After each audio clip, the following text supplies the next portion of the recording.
far too... To everyone out here, what Jesus stood for, and especially the qualities of love, how to love your neighbor even if they don't agree with you. So what is your name again? Talise. Talise, that's a beautiful question. I'm glad you came up to ask it. So John 8, if I'm drawing from memory correctly, best embodies both Christ's mercy and love, but also his commitment to truth.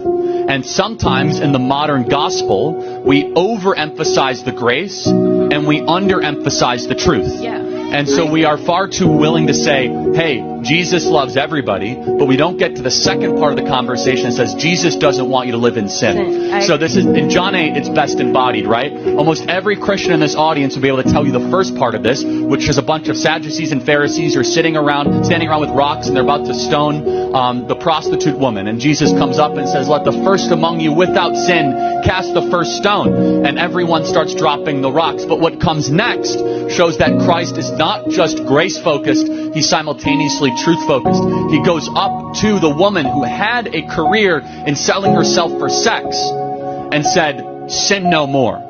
Now, imagine today how much trouble you would get in if you would go up to somebody and say, stop sinning. You're being too judgmental. No, you're actually being Christ-like. So Jesus stood. He was 100% grace and truth. And that tension is very hard in a modern world because we want to overemphasize grace when in reality Christ loves us too much to have us continue to live in sin. He wants us to try to elevate our actions to glorify God.